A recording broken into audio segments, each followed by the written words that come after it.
Hello, our future scholars. So, today we have a new test for you. We have written no answers on it. So, what I suggest you to do is that in this video we have 4 questions.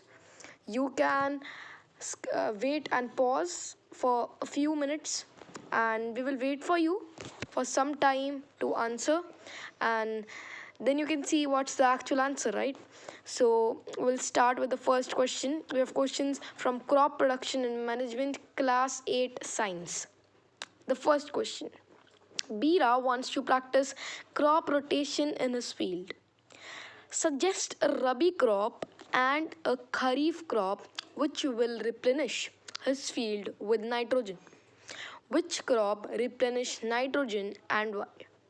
So you're waiting for 5 seconds, and yes, you can pause the video and try to answer the question. 1, 2, 3, 4 and 5. Okay, तो अब हम question को अच्छे से देखेंगे. Question क्या पूछ रहा है? A rabi crop and a kharif crop. Rabi crop. अब रबी का मतलब क्या होता है? सूरज. पर हम लोग यहाँ पे उल्टा लेंगे, सूरज नहीं, ठंड. तो हमको एक ऐसा क्रॉप लेना है जो ठंड में उगाते हैं, एक ऐसा क्रॉप लेना है जो गर्मियों में उगाते हैं, यानी खरीफ क्रॉप जो हेल्प करेगा replenish field with nitrogen. Okay, तो रबी क्रॉप. तो रबी क्रॉप में होगा वीट. इसका आंसर होगा वीट क्रॉप. और खरीफ के अंदर इसका आंसर होगा ग्राउंडनट. यह याद करने के लिए अच्छा होता है, सोयाबीन. तो इसका पहला आंसर होगा वीट, और खरीफ के लिए ग्राउंडनट या फिर soybean. Okay, second question is why crop replenish nitrogen. अब वो हमको पता चल गया कौन सा क्रॉप करता है, why. So the answer to this question is because wheat, soybean, groundnut, they are leguminous plants. What do you mean by leguminous? It means that they have a symbiotic relationship with some nitrogen fixing bacteria such as rhizobium. Okay, so they have a symbiotic relationship which produces nitrogens, and they have root nodules on the end of their roots which helps to fix nitrogen in the soil. Okay, moving on to the second question.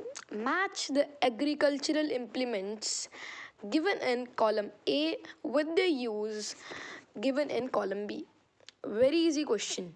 But we have kept this question here because as we know that in the coming exams, as it is online based, so most of the time objective based question, some fill in the blanks, some matching questions, right? Very small questions will be asked, no big long answers questions, right? They will not be asked.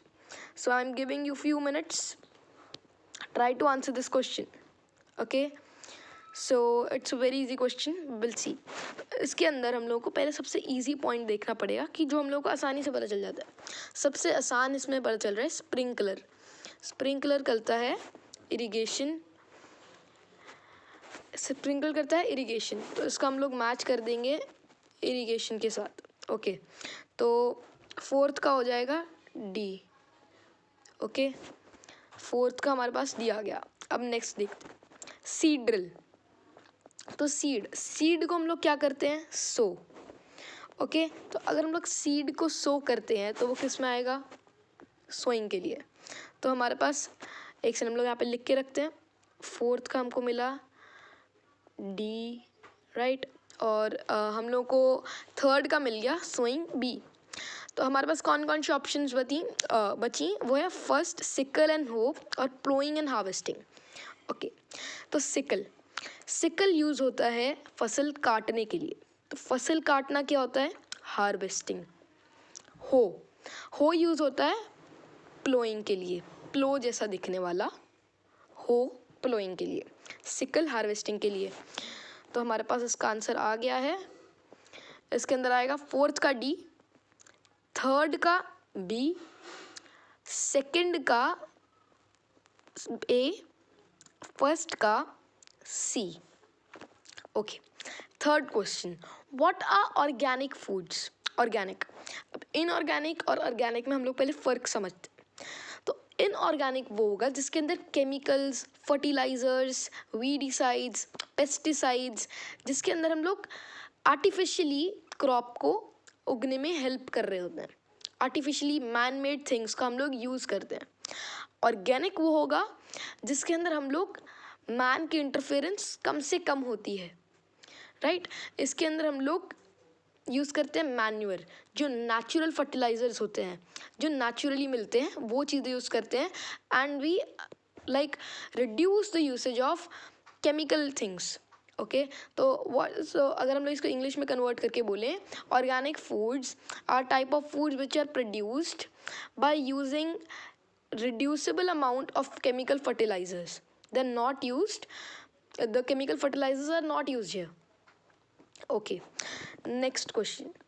From the word puzzle given as in figure 1.1, find at least 8 words which are farmers' friends. Classify them into living and non-living. Okay. अब हम लोगों को ये question हमने इसलिए डाला क्योंकि जैसे मैंने आपको पहले बोला था, ऑब्जेक्टिव क्वेश्चन स्कूल में ज़्यादा मिलेंगे, अब इस साल ज़्यादा मिलेंगे, तो इसलिए हमने ये क्वेश्चन डाला। तो ओके, इसके अंदर हम लोग देखते हैं कि क्या क्या मिलेगा हम लोगों को इसके अंदर। ओके, पॉज कर लीजिए वीडियो और ट्राई करें आंसर फाइंड करने का। So we will start with it. हम लेफ्ट से स्टार्ट करते हैं। First is seed. ओके, हमको यहाँ पे सीड मिल गया लेफ्ट कॉर्नर पे,